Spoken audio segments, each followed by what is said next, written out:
السلام علیکم ورحمۃ اللہ وبرکاتہ۔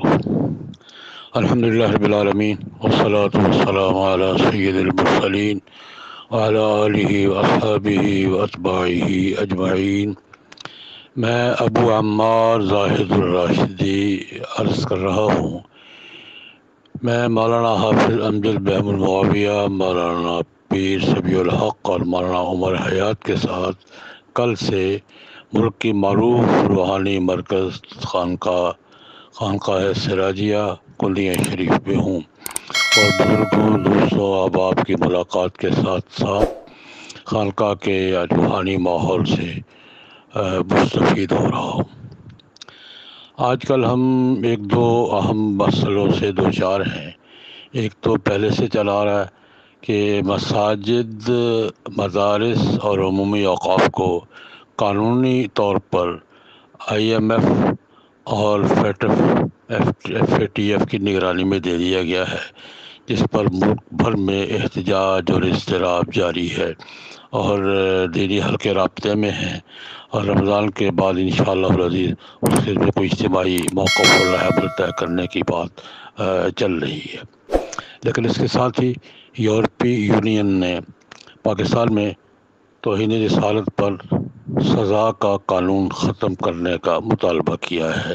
اور یہ مطالبہ نہ مانے جانے پر تجارتی براعت واپس لینے کا دھمکی دی ہے۔ یہ بڑی پریشان کن صورتحال ہے، اور دو بڑے مسئلے اکٹھے ہو گئے ہیں۔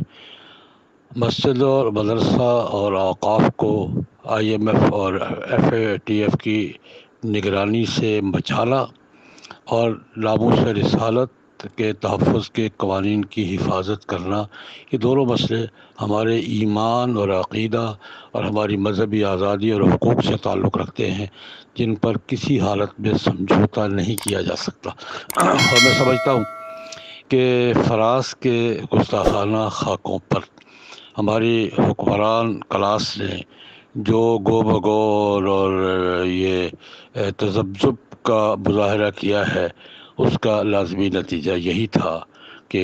یورپی یونین نے واضح دھمکی دے دی ہے۔ اور میں سمجھتا ہوں کہ اگر اس پر بھی وہی رویہ اختیار کیا گیا جو فرانس کے حوالے سے کیا گیا تھا،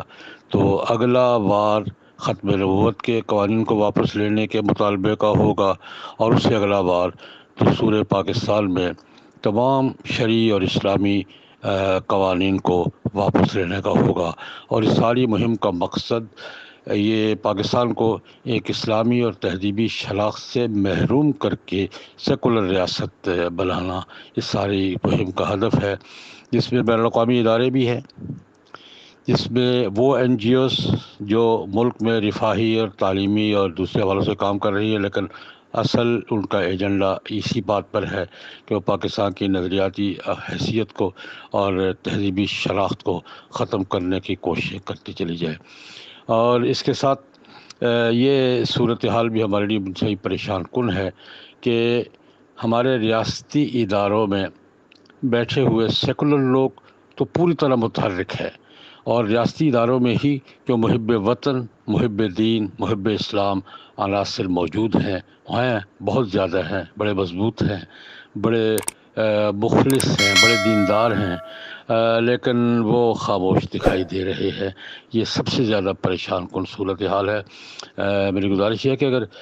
سیکولر عناصر، NGOs اور غیر ملکی ایجنڈے پہ چلنے والے اپنا کام اپنے محکمانہ ماحول میں کر رہے ہیں، تو محب وطن، دین اور پاکستان کی نظریاتی شناخت سے پر یقین رکھنے والے حضرات خاموش کیوں ہیں؟ یہ بڑا پریشان کن مسئلہ ہے۔ اس پس منظر میں میں دو تین باتیں قوم سے بحثیت قوم عرض کرنا چاہتا ہوں۔ یہ میں نے پہلے عرض کیا ہے کہ یہ مسئلہ، دونوں مسئلے ہمارے ایمان کا مسئلہ ہے، عقیدے کا مسئلہ ہے، ہماری مذہبی آزادی کا مسئلہ ہے، مذہبی حقوق کا مسئلہ ہے، اور یہ علماء کا مسئلہ نہیں، صرف یہ قوم کا مسئلہ ہے۔ قوم کے تمام طبقات کو اس میں اپنا اپنا کردار ادا کرنا چاہیے، ورنہ تاریخ کیا لکھے گی یہ بھی دیکھ لیں، اور اللہ کی بارگاہ میں بھی پیش ہونا ہے یہ بھی دیکھ لیں، افراد بھی اور طبقات بھی۔ اس صورتحال میں ایک گزارش یہ کرنا چاہوں گا ملی مجلس شرعی پاکستان ہمارا ملک کا تمام مکاتب فکر کے سرکردہ علماء کا ایک مشترکہ فورم ہے جس کی صدارت کی ذمہ داری مجھے دی گئی ہے۔ میں ملی مجلس شرعی پاکستان کے صدر کی حیثیت سے ملک کے تمام طبقات، مکاتب فکر اور تمام رہنماؤں سے گزارش کرتا ہوں کہ وہ 21 رمضان المبارک سے شروع ہونے والا عشرہ اسے عوامی بیداری کے عشرے کے طور پر منائیں، اور اس دوران ان دونوں مسئلوں پر، اوقاف، مساجد اور مدارس کی آزادی کے تحفظ کے مسئلے پر، اور ناموس رسالت، ختم نبوت اور دستور کی اسلامی دفعات کے تحفظ کے مسئلے پر عوامی بیداری کی مہم کریں۔ جمعۃ المبارک کے اجتماعات میں بھی، تراویح کے اجتماعات میں بھی، افطاری کے اجتماعات میں بھی جو بھی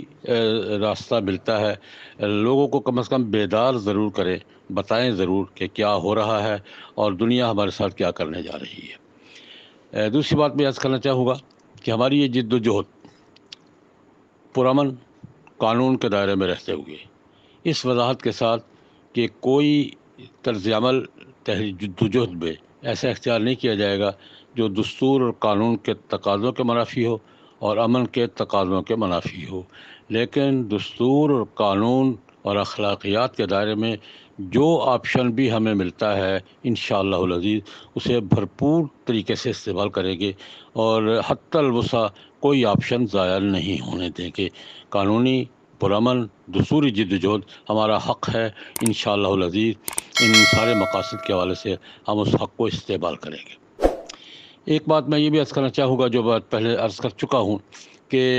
ریاستی اداروں میں جو لوگ بیٹھے ہیں وہ خاموش تماشائی نہ رہیں بھائی، اپنے محکمانہ ماحول کے خلاف کوئی بات نہ کریں، لیکن اگر سیکولر لوگ کام کر رہے ہیں تو آپ کو کام کرنے میں حجاب نہیں ہونا چاہیے۔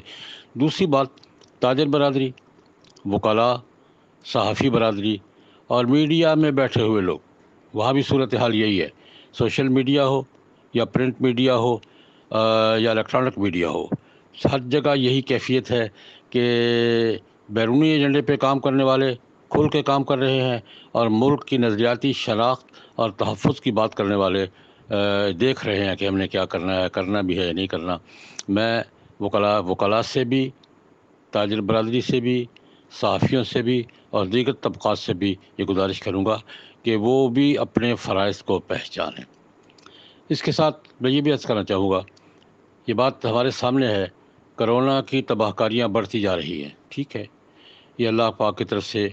آزمائش، وبا ہے، اس پر ہمیں اللہ کی بارگاہ میں توبہ اور استغفار کے ساتھ ساتھ تمام احتیاط اور علاج کے تمام جو میسر ذرائع ہیں وہ استعمال کرنے چاہیے، اور جو ادارے اور جو طبقات اس کے لیے کام کر رہے ہیں ہم اس سے مکمل تعاون کرنا چاہیے، جو بھی قانونی اور طبی لحاظ سے کام ضروری ہو ہمیں کرنا چاہیے۔ لیکن میں یہ بات عرض کرنا چاہوں گا کہ اس ساری صورتحال، احتیاط، علاج اور تدابیر کا مطلب خاموشی نہیں ہے۔ قانون کے دائرے میں، ماحول کے دائرے میں، دستور کے دائرے میں، اخلاقیات کے دائرے میں، طبی معاملات کے حوالے سے دائرے میں رہ کر جو کام بھی میں آپ کر سکتے ہیں اپنے دائرے میں، وہ اس سے اگر گریز کریں گے تو ہم اللہ کے ہاں بھی مجرم ہوں گے، قوم کے ہاں بھی مجرم ہوں گے، اور تاریخ بھی ہمارا نام اسی پس منظر میں لکھے گی۔ تو میری گزارش یہ ہے، ایک تو آخری رمضان کا آخری عشرہ، تمام طبقات، تمام مکاتب فکر، تمام ہر سطح کے لوگ اس میں عوامی بیداری کی جتنی زیادہ مہم چلا سکیں۔ میں ایک بات کی وضاحت اور کرنا چاہوں گا، ہماری تحریک کا تعلق نہ گورنمنٹ سے ہے نہ اپوزیشن سے، ہم دونوں سے اپیل کرتے ہیں، دونوں کا مسئلہ ہے، حکومت کے حلقوں میں جو لوگ ہیں اور اپوزیشن کے حلقوں میں جو لوگ ہیں، دونوں سے یکساں اپیل ہے کہ وہ اس قومی مسئلے میں، دینی مسئلے میں، تہذیبی مسئلے میں، پاکستان کی شناخت کے مسئلے میں ہمارا ساتھ دیں، تعاون کریں، تاکہ ہم پاکستان، اسلامی جمہوریہ پاکستان کے دستور کو، اس کی شناخت کو، اس کے مقصد قیام کو اور اس کے اسلامی کردار کو محفوظ رکھ سکیں اور بیرونی سازشوں کو ناکام بنا سکیں۔ اللہ پاک ہم سب کو توفیق عطا فرمائے۔ اللہم صلی علی سیدنا محمد النبی الامی وآلہ واصحابہ وبارک وسلم۔